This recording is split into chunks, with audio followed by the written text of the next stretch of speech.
Chaozu remains one of the most odd characters in Dragon Ball, from the initial idiosyncrasies of his character, his design, and how he's handled in the series thereafter, such as being brought to the background and never aging. For reasons that will become clear, this is why, around the time of Halloween, is a good time to go over his character origin. Some trivia that's become more widespread through Chaozu's unique appearance is his ties to the Janxie from Chinese folklore that are also known as the Hopping Vampire, from sharing traits with Western vampires, such as being undead creatures that feed on the living and having pale faces, with the unique traits of being created from a corpse being improperly buried, and hopping or flying rather than walking due to rigor mortis. We see elements in Chaozu, such as his appearance, or tendency to levitate more so than not, and even a more classic vampiric weakness on having to focus on counting objects through his abysmal arithmetic. What goes overlooked by many, though, is the method of controlling Janxie of a Taoist priest sticking a Fu talisman on their head or controlling them by other esoteric means, something that lines up with his master possessing centuries of ki experience and even crafting advanced techniques such as the Kikoho, and his inseparable friend naturally having a third eye that could have aided in his transformation into a Janxie. We also see a few Janxie as background characters not long after his debut, solidifying them as part of Dragon Ball even before the variants introduced in the Super Anime, and making this theory far from a stretch. There are three more cultural inspirations behind Chaozu's character.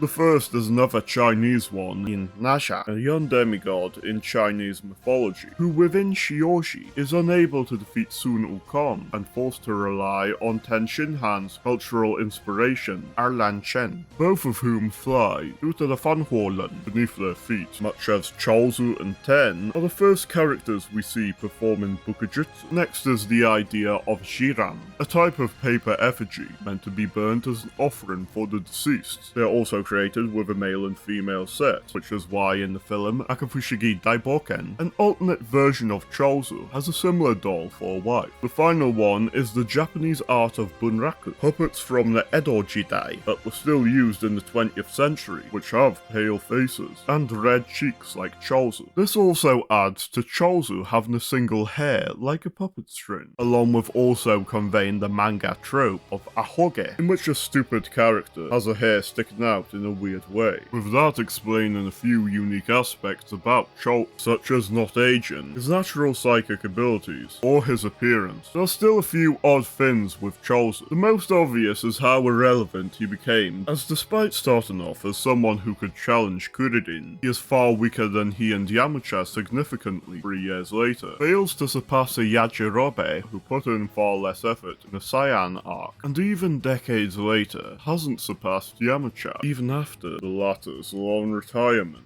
Although a lot of plot irrelevance can of course amount to Toriyama not having much he found worth doing with him beyond being an opponent for Kuririn, the sheer depth of his jobber level is something that requires an explanation, and there is one to be found that's necessary when he can't even catch up to the most normal of the main Earthling fighters. His undead status as a Janxie is possibly disadvantageous in terms of his potential compared to the other Earthlings. This then raises the more meta question of why didn't Toriyama do more with him, and though he could have, such as exploring his background, that point about him mainly being there for Kuririn to beat is one way of saying he's a support character by design. His demise against Piccolo Daimao provides Ten Shinhan a lot of personal motivation to defeat him, along with the undead being slain, adding to a trend of this arc, having juxtaposition between life and death, and his sacrifice against Nappa raises the stakes with the limits imposed on the Dragon Balls, which Kuririn couldn't have been used for with how integral he was to the Frieza arc. Also, him constantly being by Ten's side adds to what I said about Ten being involved in his Janxie transformation. It's after this that he moves from support to background, so with how it was becoming apparent the Earthlings couldn't keep up beyond special techniques or finding other ways to advance their arcs. It makes sense Toriyama decided to fade Chaozu out, when the only alternative would be to have some improved version of his paralysis, and finding a spot to implement it without being essentially filler. To go back to Toriyama not knowing what to do with him, this is understandable, when the problem with Chaozu is that he's at his core a gimmick character, that was forced to remain after the gimmick had ran its course, which even exploring his Janshir nature wouldn't have helped in, and unlike with a character such as Lunch,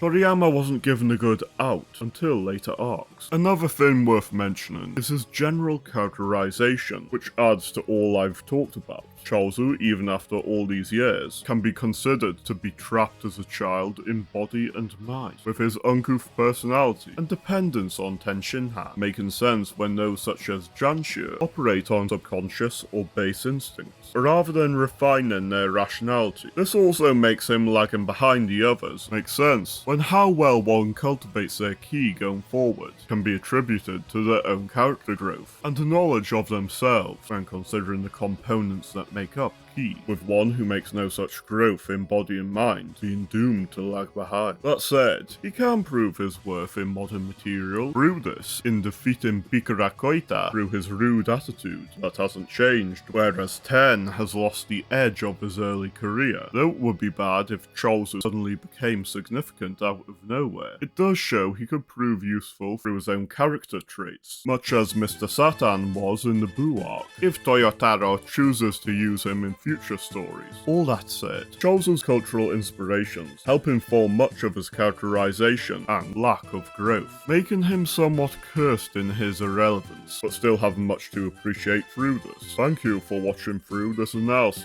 Request any you wish to see, like and subscribe, as well as check out some elder ones, such as this one on Tenshinhan.